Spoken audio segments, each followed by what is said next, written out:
Celeste is one of the most important games of 2018. Through the lens of retro nostalgia, the game tells a nuanced, bittersweet story of a person who is trying to better understand her own mental health. It's a meaningful game, and it's been showered with praise for its accomplishment. But the story behind Celeste is just as poignant. This is the tale of Matt Thorson, an indie creator who learned the benefit of relying on others, and of embracing, instead of running from, his own anxiety and emotional challenges.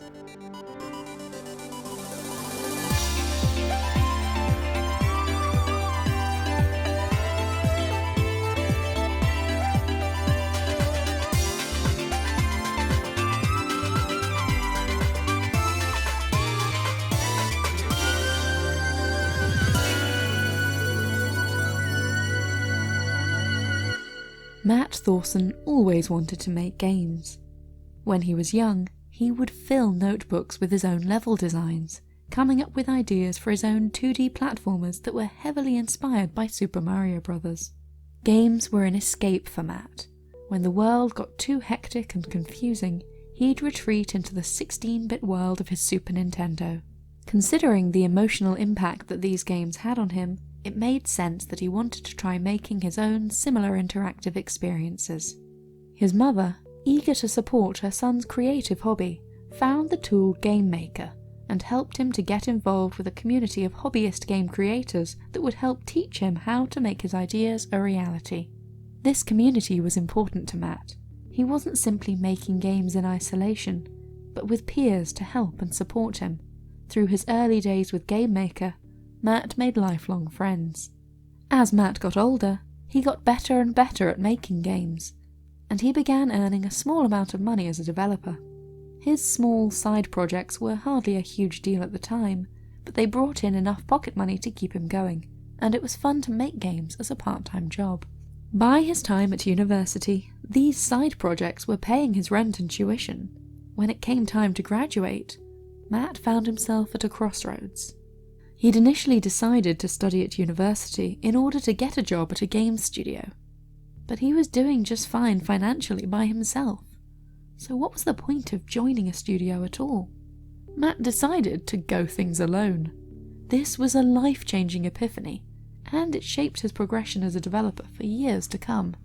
A couple of years after college, Matt and a friend, Alec Halalka, worked together in a game jam, looking to create a game that was inspired by The Legend of Zelda. They had plans to create a wide variety of weapons for the game, but once they'd implemented a simple bow and arrow system, they realised that this was so much fun they didn't need any other gameplay gimmicks. Matt and a few other game developer friends gravitated together, leading to a constant stream of casual parties at his apartment. It was in this environment that Matt started reworking his game. He started building a local multiplayer mode so that he and his friends could all play together. This proved to be a big hit. As the group laughed and joked, they rushed around an arena, firing arrows at each other. From each party, Matt gained a better idea of how he could tweak the game to make it more enjoyable, and thus, his first major success, Towerfall, was born. Despite having been involved with the game's original inception, Alec didn't stick around for the entirety of development. Instead, he, also an accomplished game developer in his own right, began working on another game with another friend, Scott Benson. This game would become Night in the Woods, which, after a successful Kickstarter, became an indie darling in its own right. Matt, Alec, and some other friends, including Noel Berry, all decided to club together to move into a shared house. They brought with them the party atmosphere from Matt's apartment, but also developed a kind of familial community. They felt like a family, all working on their own creative projects but coming together for meals and blowing off steam together when work got too intense. As Matt worked to finish Towerfall, he had to make decisions about what to do next with his game.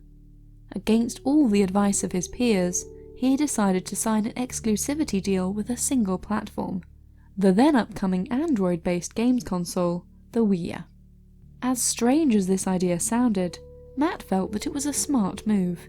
Developing for a more popular platform, like the PlayStation 3, felt like too big of a leap, He wanted to make something that would go out to a smaller audience, and the Ouya felt perfect. This turned out to be a smart idea. The Ouya, bereft of any other big hits, was a platform where Towerfall could shine. Matt managed to sell 7,000 copies of the game on the system, which he put down to a lack of competition from any other big exclusive titles that might steal his thunder. Matt had pretty much everything he needed in life. His game was doing well, and making enough money to support a one-person development team, plus the game's 2 artists. But Matt was definitely guilty of working himself too hard. He'd end up caught up on some challenge for days, straining to find a solution without being able to take breaks. The biggest help in these moments was his surrogate family of game developers, a group that all spent time together, shared together, and helped each other through the tough ups and downs of game design.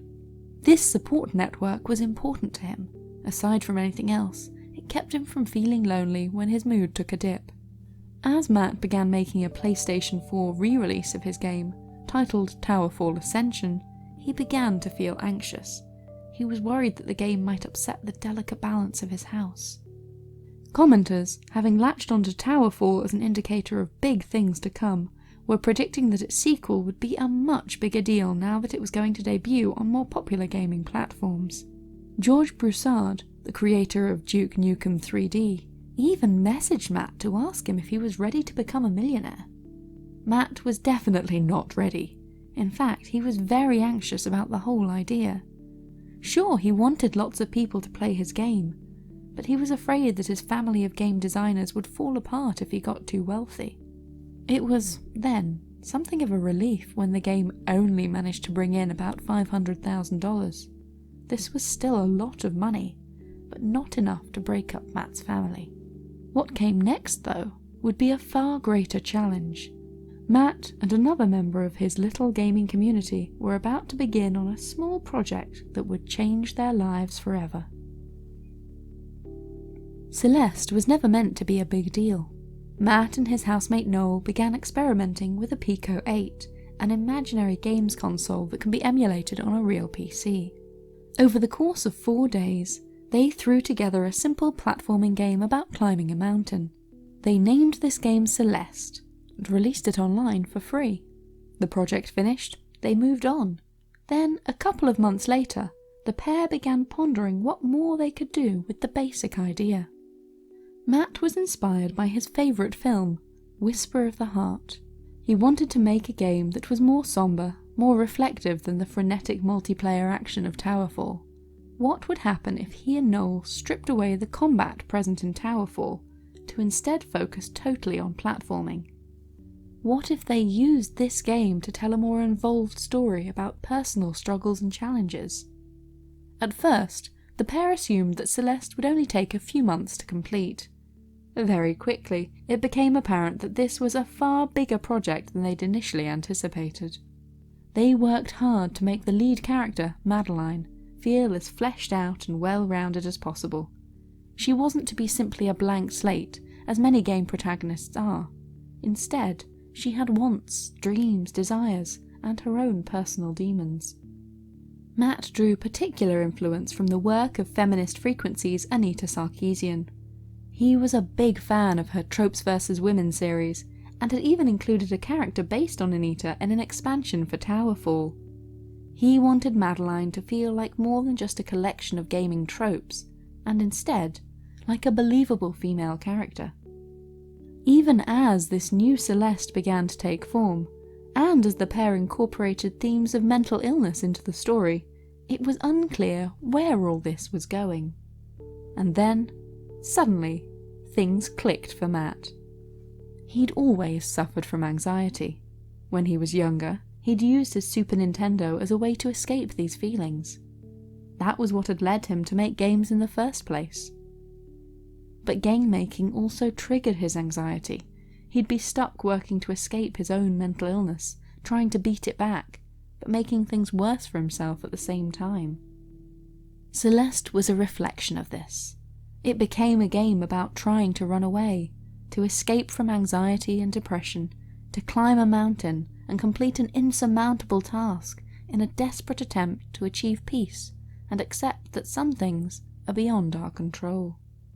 When Celeste finally released, 2 years after the project had initially been started, it did so to critical acclaim.